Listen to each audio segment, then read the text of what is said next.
कहते हैं जिसे कोई उपाय न बदल पाए उसे श्रद्धा और कथा का चमत्कार बदल देता है।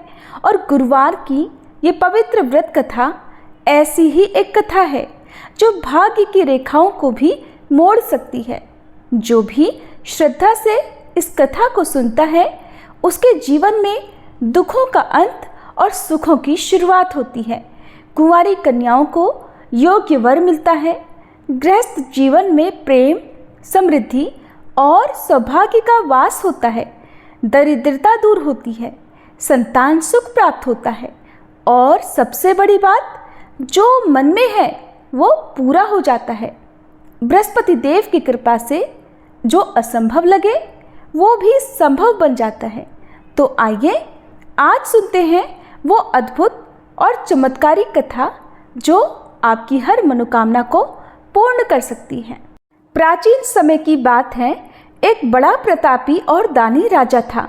वह प्रत्येक गुरुवार को व्रत रखता और पूजन करता था। ये बात उसकी रानी को अच्छी नहीं लगती थी। न वह व्रत करती और न ही किसी को एक पैसा भी दान में देती। राजा को भी वह ऐसा करने से मना किया करती। एक समय की बात है कि राजा शिकार खेलने वन को चले गए। घर पर रानी और दासी थी। उसी समय गुरु बृहस्पति साधु का रूप धारण कर राजा के दरवाजे पर भिक्षा मांगने आए। साधु ने रानी से भिक्षा मांगी तो वह कहने लगी, हे साधु महाराज, मैं इस दान और पुण्य से तंग आ गई हूँ। आप कोई ऐसा उपाय बताएं जिससे ये सारा धन नष्ट हो जाए और मैं आराम से रह सकूं। साधु रूपी बृहस्पति देव ने कहा, हे देवी, तुम बड़ी विचित्र हो। संतान और धन से भी कोई दुखी होता है। अगर तुम्हारे पास धन अधिक है तो इसे शुभ कार्यों में लगाओ जिससे तुम्हारे दोनों लोक सुधरें। परंतु साधु की इन बातों से रानी खुश नहीं हुई। उसने कहा, मुझे ऐसे धन की आवश्यकता नहीं जिसे मैं अन्य लोगों को दान दूं और जिसको संभालने में ही मेरा सारा समय नष्ट हो जाए। साधु ने कहा, यदि तुम्हारी ऐसी ही इच्छा है तो जैसा मैं तुम्हें बताता हूँ तुम वैसा ही करना। बृहस्पतिवार के दिन घर को गोबर से लीपना, अपने केशों को पीली मिट्टी से धोना, केशों को धोते समय स्नान करना और राजा से दाढ़ी बनवाने को कहना, भोजन में मांस मदिरा खाना, कपड़ा धोबी के यहाँ धुलने डालना।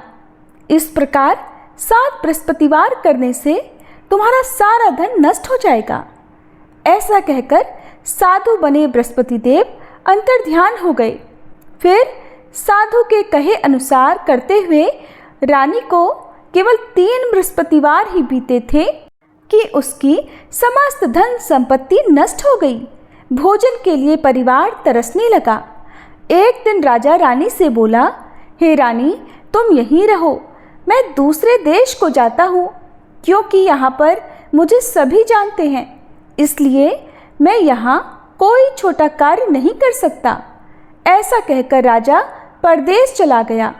वहाँ वह जंगल से लकड़ी काट कर लाता और शहर में बेचता। इस तरह वह अपना जीवन व्यतीत करने लगा। इधर राजा के बिना रानी और दासी दुखी रहने लगी। एक समय जब रानी और दासियों को 7 दिन बिना भोजन के रहना पड़ा तो रानी ने अपनी दासी से कहा, हे दासी, पास ही के नगर में मेरी बहन रहती है, वह बड़ी धनवान है। तू उसके पास जा और कुछ ले आ ताकि थोड़ी बहुत गुजर बसर हो जाए। दासी रानी की बहन के पास गई। उस दिन बृहस्पतिवार था। रानी की बहन उस समय बृहस्पतिवार की कथा सुन रही थी। दासी ने रानी की बहन को अपनी रानी का संदेश दिया, लेकिन रानी की बहन ने कोई उत्तर नहीं दिया। जब दासी को रानी की बहन से कोई उत्तर नहीं मिला तो वह बहुत दुखी हुई। उसे क्रोध भी आया। दासी ने वापस आकर रानी को सारी बात बता दी। सुनकर रानी ने अपने भाग्य को कोसा। उधर रानी की बहन ने सोचा कि मेरी बहन की दासी आई थी, परंतु मैं उससे नहीं बोली, इससे वह बहुत दुखी हुई होगी। कथा सुनकर और पूजन समाप्त कर वह अपनी बहन के घर गई और कहने लगी, हे बहन, मैं बृहस्पतिवार का व्रत कर रही थी। तुम्हारी दासी गई थी, परंतु जब तक कथा होती है तब तक न उठते हैं और न बोलते हैं, इसलिए मैं नहीं बोली। कहो दासी क्यों गई थी? रानी बोली, बहन, हमारे घर अनाज नहीं था।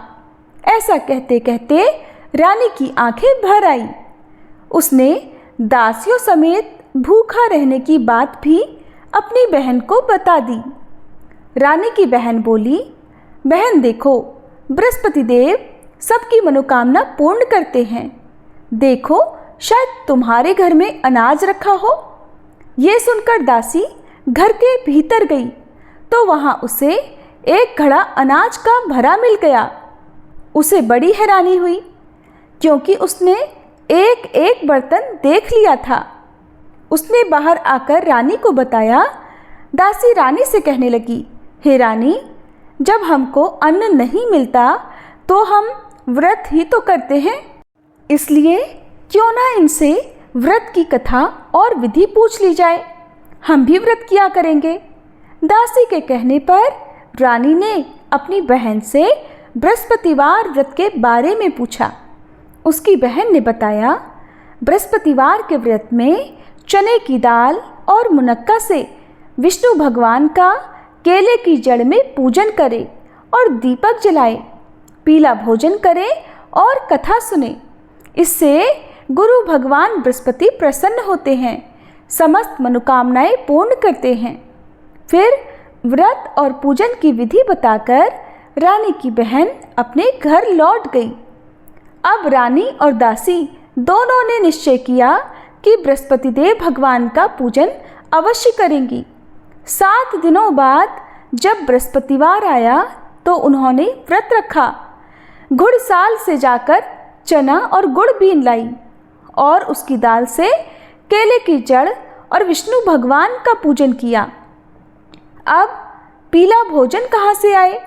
दोनों बड़ी दुखी हुई, परंतु उन्होंने व्रत किया था, इसलिए बृहस्पति देव भगवान प्रसन्न थे। वे एक साधारण व्यक्ति के रूप में 2 थालों में सुंदर पीला भोजन लेकर आए और दासी को देकर बोले, हे दासी, ये भोजन तुम्हारे लिए और तुम्हारी रानी के लिए है, इसे तुम दोनों ग्रहण करना। दासी भोजन पाकर बहुत प्रसन्न हुई। उसने रानी को सारी बात बताई। उसके बाद से वे प्रत्येक बृहस्पतिवार को बृहस्पति देव का व्रत और पूजन करने लगी। बृहस्पति भगवान की कृपा से उनके पास धन हो गया, परंतु अब रानी फिर पहले की तरह आलस्य करने लगी। तब दासी बोली, देखो रानी, तुम पहले भी इसी प्रकार आलस्य करती थी। तुम्हें धन के रखने में कष्ट होता था, इसी कारण सभी धन नष्ट हो गया। अब बृहस्पति देव की कृपा से हमें धन मिला है तो फिर तुम्हें आलस्य होता है। बड़ी मुश्किलों के बाद हमने ये धन पाया है, इसलिए हमें दान पुण्य करना चाहिए। अब तुम भूखे मनुष्यों को भोजन कराओ, प्याऊ लगवाओ, ब्राह्मणों को दान दो, कुआं, तालाब, बावड़ी आदि का निर्माण करवाओ, मंदिर पाठशाला बनवाकर ज्ञान दान दो, कुंवारी कन्याओं का विवाह करवाओ, अर्थात धन को शुभ कार्यों में खर्च करो, जिससे तुम्हारे कुल का यश बढ़े और स्वर्ग प्राप्त हो और पितर प्रसन्न हो। दासी की बात मानकर रानी शुभ कर्म करने लगी। उसका यश फैलने लगा। एक दिन रानी और दासी आपस में विचार करने लगी कि न जाने राजा किस दशा में होंगे। उनकी कोई खोज खबर भी नहीं है। उन्होंने श्रद्धापूर्वक बृहस्पति भगवान से प्रार्थना की कि राजा जहाँ कहीं भी हो शीघ्र वापस आ जाए। उधर राजा परदेश में बहुत दुखी रहने लगा। वह प्रतिदिन जंगल से लकड़ी बीन कर लाता और उसे शहर में बेचकर अपने दुखी जीवन को बड़ी कठिनाई से व्यतीत करता। एक दिन दुखी होकर अपनी पुरानी बातों को याद करके वह रोने लगा और उदास हो गया। ठीक उसी समय राजा के पास बृहस्पति देव साधु के वेश में आकर बोले, हे लकड़हारे, तुम इस सुनसान जंगल में किस चिंता में बैठे हो, मुझे बताओ। ये सुन राजा के नेत्रों में जल भर आया। साधु की वंदना कर राजा ने संपूर्ण वृतांत सुना दिया। महात्मा दयालु होते हैं। वे राजा से बोले, हे राजा, तुम्हारी पत्नी ने बृहस्पति देव के प्रति अपराध किया था, जिसके कारण तुम्हारी ये दशा हुई। अब तुम किसी प्रकार की चिंता मत करो, भगवान तुम्हें पहले से अधिक धन देंगे। देखो, तुम्हारी पत्नी ने बृहस्पतिवार का व्रत प्रारंभ कर दिया है। अब तुम भी चने की दाल और गुड़ जल के लोटे में डालकर केले का पूजन करो, फिर कथा कहो या सुनो। बृहस्पति भगवान तुम्हारी सब कामनाओं को पूर्ण करेंगे। साधु की बात सुनकर राजा बोला, हे प्रभु, लकड़ी बेचकर इतना धन नहीं बचता जिससे भोजन करने के बाद मैं कुछ बचा सकूं, और मैंने रात्रि में अपनी रानी को व्याकुल देखा है। मेरे पास कोई साधन नहीं जिससे इसका समाचार जान सकूं। फिर मैं बृहस्पति देव की क्या कहानी कहूं, ये भी मुझको मालूम नहीं है। साधु ने कहा, हे राजा, मन में बृहस्पति भगवान के पूजन व्रत का निश्चय करो, वे स्वयं तुम्हारे लिए कोई रास्ता बना देंगे। बृहस्पतिवार के दिन तुम रोजाना की तरह लकड़ियां लेकर शहर में जाना। तुम्हें रोज से 2 गुना धन प्राप्त होगा, जिससे तुम भलीभांति भोजन कर लोगे और बृहस्पति देव की पूजा का सामान भी आ जाएगा। जो तुमने बृहस्पतिवार की कहानी के बारे में पूछा है, वह इस प्रकार है। बृहस्पति देव की कहानी। सभी प्रेम से बोलिए, बृहस्पति भगवान की जय। प्राचीन काल में एक बहुत ही निर्धन ब्राह्मण था। उसकी कोई संतान नहीं थी। वह नित्य पूजा पाठ करता, लेकिन उसकी पत्नी न स्नान करती और न किसी देवता का पूजन करती। इस कारण ब्राह्मण देवता बहुत दुखी रहते थे। भगवान की कृपा से ब्राह्मण के यहाँ एक कन्या उत्पन्न हुई। कन्या बड़ी होने लगी। प्रातःकाल स्नान करके वह भगवान विष्णु का जप करती। बृहस्पतिवार का व्रत भी वह करने लगी। पूजा पाठ समाप्त कर पाठशाला जाती तो अपनी मुट्ठी में जौ भरकर ले जाती और पाठशाला जाने के मार्ग में डालती जाती। लौटते समय वही जौ सोने के हो जाते तो उनको बीनकर घर ले आती। एक दिन वह बालिका सूप में उन सोने के जौ को फटक कर साफ कर रही थी कि तभी उसकी माँ ने देख लिया और कहा, हे बेटी, सोने के जौ को फटकने के लिए सोने का सूप भी तो होना चाहिए। दूसरे दिन गुरुवार था। कन्या ने व्रत रखा और बृहस्पति देव से सोने का सूप देने की प्रार्थना की। बृहस्पति देव ने उसकी प्रार्थना स्वीकार कर ली। रोजाना की तरह वह कन्या जौ फैलाती हुई पाठशाला चली गई। पाठशाला से लौटकर जब वह जौ बीन रही थी तो बृहस्पति देव की कृपा से उसे सोने का सूप मिला। उसे वह घर ले आई और उससे जौ साफ करने लगी, परंतु उसकी माँ का वही ढंग रहा। एक दिन की बात है, कन्या सोने के सूप में जब जौ साफ कर रही थी, उसी समय उस नगर का राजकुमार वहां से निकला। कन्या के रूप को देखकर वह उस पर मोहित हो गया। राजमहल आकर वह भोजन तथा जल त्याग कर उदास होकर लेट गया। राजा को जब राजकुमार द्वारा अन्न जल त्यागने का समाचार प्राप्त हुआ तो अपने मंत्रियों के साथ वह अपने पुत्र के पास गया और कारण पूछा। राजकुमार ने राजा को उस लड़की के घर का पता भी बता दिया। मंत्री उस लड़की के घर गया। मंत्री ने ब्राह्मण के समक्ष राजा की ओर से निवेदन किया और फिर जिसे ब्राह्मण देवता ने स्वीकार कर लिया। फिर कुछ ही दिनों के बाद ब्राह्मण की कन्या का विवाह राजकुमार के साथ संपन्न हो गया। इधर कन्या के घर से जाते ही ब्राह्मण के घर में पहले की तरह गरीबी का निवास हो गया। एक दिन दुखी होकर ब्राह्मण अपनी पुत्री से मिलने गए। पुत्री ने पिता की अवस्था को देखा और अपनी माँ का समाचार पूछा। ब्राह्मण देवता ने सभी हाल कह सुनाया। कन्या ने बहुत सा धन देकर अपने पिता को विदा कर दिया, लेकिन कुछ दिनों के बाद फिर वही हाल हो गया। ब्राह्मण फिर अपनी कन्या के यहाँ गया और सभी हाल कह सुनाया तो पुत्री कहने लगी, हे पिताजी, अब की बार आप माताजी को यहाँ लिवा लाओ। मैं उन्हें वह विधि बता दूंगी जिससे गरीबी दूर हो जाए। ब्राह्मण देवता अपनी पत्नी को साथ लेकर अपनी पुत्री के पास राजमहल पहुँचे तो पुत्री अपनी माँ को समझाने लगी, हे माँ, तुम प्रातःकाल स्नान आदि करके विष्णु भगवान का पूजन करो तो सब दरिद्रता दूर हो जाएगी। परंतु उसकी माँ ने उसकी एक बात भी नहीं मानी। वह तो प्रातःकाल उठकर अपनी पुत्री का बचा जूठन खा लेती थी। एक दिन उसकी पुत्री को बहुत गुस्सा आया। उसने अपनी माँ को एक कोठरी में बंद कर दिया। प्रातः उसे स्नान आदि करा के पूजा पाठ करवाया तो उसकी माँ की बुद्धि ठीक हो गई। इसके बाद वह नियम से पूजा पाठ करने और प्रत्येक बृहस्पतिवार को व्रत रखने लगी। इस व्रत के प्रभाव से मृत्यु के बाद वह स्वर्ग को गई। वह ब्राह्मण देवता भी सुखपूर्वक इस लोक का सुख भोग कर स्वर्ग को प्राप्त हुए।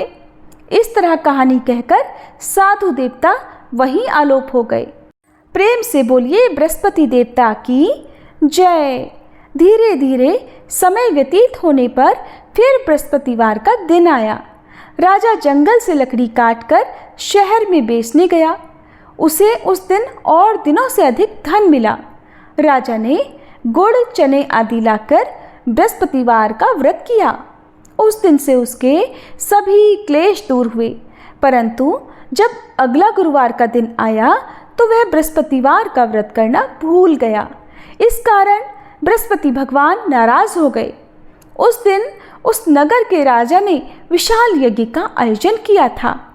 उसने अपने समस्त राज्य में घोषणा करवा दी कि समस्त जनता मेरे यहाँ भोजन करने आवे, किसी के घर चूल्हा ना जले।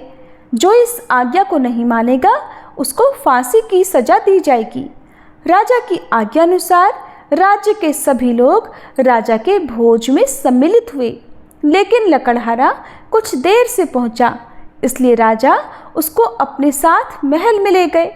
जब राजा लकड़हारे को भोजन करा रहे थे तो रानी की दृष्टि उस खूंटी पर पड़ी जिस पर उसका हार लटका हुआ था।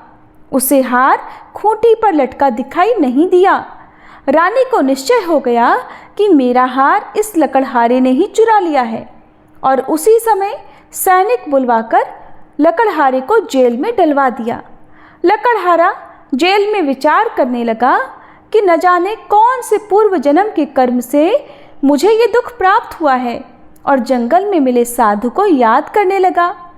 तत्काल बृहस्पति देव साधु के रूप में प्रकट हो गए और कहने लगे, अरे मूर्ख, तूने बृहस्पति देव की कथा नहीं की, इसी कारण तुझे दुख प्राप्त हुआ है। अब चिंता मत कर।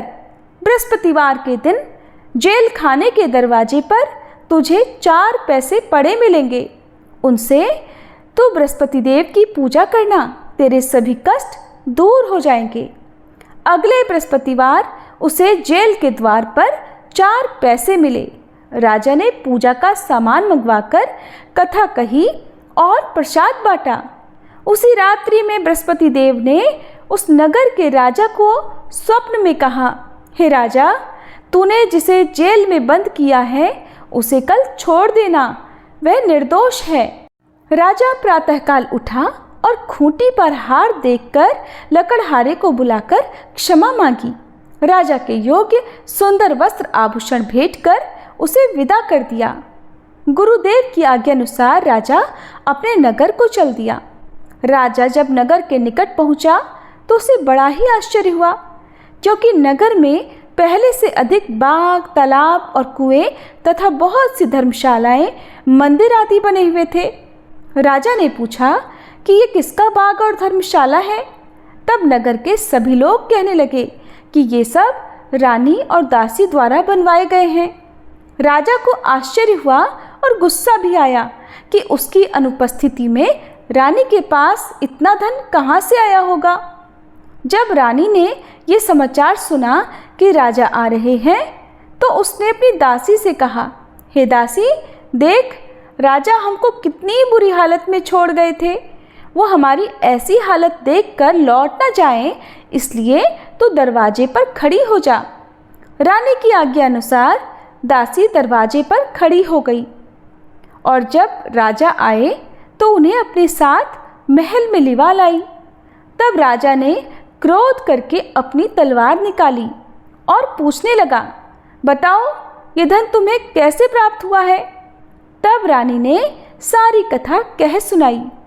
राजा ने निश्चय किया कि मैं प्रत्येक दिन में 3 बार कथा करूँगा और रोज व्रत किया करूँगा।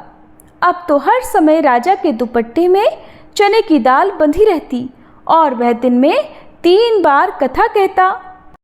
एक दिन राजा ने विचार किया कि चलो अपनी बहन के यहाँ हो आऊं। इस तरह का निश्चय कर राजा घोड़े पर सवार हो अपनी बहन के यहाँ चल दिया। मार्ग में उसने देखा कि कुछ आदमी एक मुर्दे को लिए जा रहे हैं। उन्हें रोक कर राजा कहने लगा, अरे भाइयों, मेरी बृहस्पति की कथा सुन लो। वे बोले, लो, हमारा तो आदमी मर गया है, इसको अपनी कथा की पड़ी है। परंतु कुछ आदमी बोले, अच्छा कहो, हम तुम्हारी कथा भी सुनेंगे। राजा ने दाल निकाली और कथा कहनी शुरू कर दी। जब कथा आधी हुई थी तो मुर्दा हिलने लगा और जब कथा समाप्त हुई तो राम राम करके वह मनुष्य खड़ा हो गया। राजा आगे बढ़ा। उसे चलते चलते शाम हो गई। आगे मार्ग में उसे एक किसान खेत में हल चलाता मिला। राजा ने उससे कथा सुनने का आग्रह किया तो वह किसान बोला, मैं जब तक तेरी कथा सुनूंगा तब तक 4 हरैया जोत लूँगा। जा, तू अपनी कथा किसी और को सुनाना। इस प्रकार किसान ने कथा सुनने के लिए मना कर दिया। राजा आगे चल पड़ा। राजा के हटते ही बैल पछाड़ खाकर गिर गए और किसान के पेट में बहुत जोर से दर्द होने लगा। उसी समय किसान की माँ रोटी लेकर आई। उसने जब देखा तो अपने पुत्र से सब हाल पूछा। बेटे ने सभी हाल बता दिया। बुढ़िया दौड़ी दौड़ी उस घुड़सवार के पास गई और उससे बोली, बेटा, मैं तेरी कथा सुनूंगी, तू अपनी कथा मेरे खेत पर ही चलकर कहना। राजा ने लौटकर बुढ़िया के खेत पर जाकर कथा कही, जिसको सुनते ही बैल खड़े हो गए और किसान के पेट का दर्द भी बंद हो गया। अब राजा अपनी बहन के घर पहुंच गया। बहन ने भाई की खूब मेहमानी की। दूसरे दिन प्रातःकाल राजा जागा तो वह देखने लगा कि सब लोग भोजन कर रहे हैं। राजा ने अपनी बहन से पूछा कि ऐसा कोई मनुष्य है जिसने भोजन ना किया हो, जो मेरी बृहस्पतिवार की कथा सुन ले। बहन बोली, हे भैया, ये देश ऐसा ही है। यहाँ के लोग पहले भोजन करते हैं, बाद में अन्य काम करते हैं। फिर वह एक कुम्हार के घर गई जिसका लड़का बीमार था। उसे पता चला कि उसके यहाँ 3 दिन से किसी ने भोजन नहीं किया है। रानी ने अपने भाई की कथा सुनने के लिए कुम्हार से कहा तो वह तैयार हो गया। राजा ने जाकर बृहस्पतिवार की कथा कही, जिसको सुनकर उसका लड़का ठीक हो गया। अब तो राजा की प्रशंसा होने लगी। एक दिन राजा ने अपनी बहन से कहा, हे बहन, मैं अब अपने घर जाऊंगा, तुम भी तैयार हो जाओ। राजा की बहन ने अपनी सास से अपने भाई के साथ जाने की आज्ञा मांगी। सास बोली, चली जा, परंतु अपने लड़कों को मत ले जाना, क्योंकि तेरे भाई के कोई संतान नहीं होती है।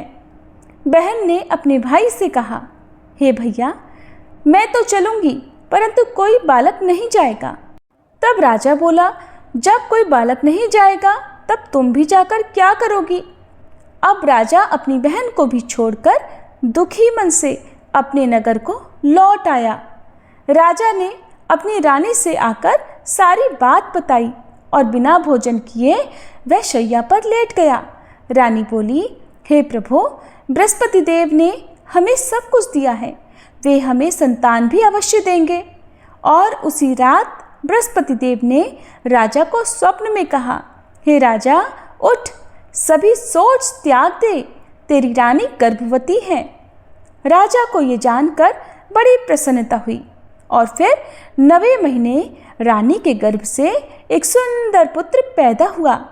तब राजा बोला, हे रानी, स्त्री बिना भोजन के रह सकती है, परंतु बिना कहे नहीं रह सकती। जब मेरी बहन आए तब तुम उससे कुछ मत कहना। रानी ने हाँ कर दी। जब राजा की बहन ने ये शुभ समाचार सुना तो वह बड़ी खुश हुई और बधाई लेकर अपने भाई के यहाँ आई।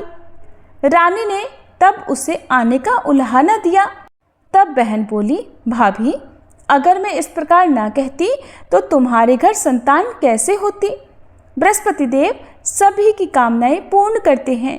जो सद्भावना पूर्वक बृहस्पतिवार का व्रत करता है और कथा पढ़ता है अथवा सुनता है और दूसरों को सुनाता है, बृहस्पति देव उनकी सभी मनोकामनाएं पूर्ण करते हैं, उनकी सदैव रक्षा करते हैं। जो संसार में सद्भावना से गुरुदेव का पूजन और व्रत सच्चे हृदय से करते हैं, जैसी सच्ची भावना से रानी और राजा ने बृहस्पति देव की कथा का गुणगान किया, तो उनकी सभी इच्छाएं बृहस्पति देव ने पूर्ण की। इसलिए अनजाने में भी बृहस्पति देव की कभी उपेक्षा ना करें। ऐसा करने से सुख शांति नष्ट हो जाती है। इसलिए सभी को कथा सुनने के बाद प्रसाद लेकर जाना चाहिए और हृदय से बृहस्पति देव का मनन करते हुए जयकारा बोलना चाहिए। प्रेम से बोलिए, बृहस्पति देव की जय।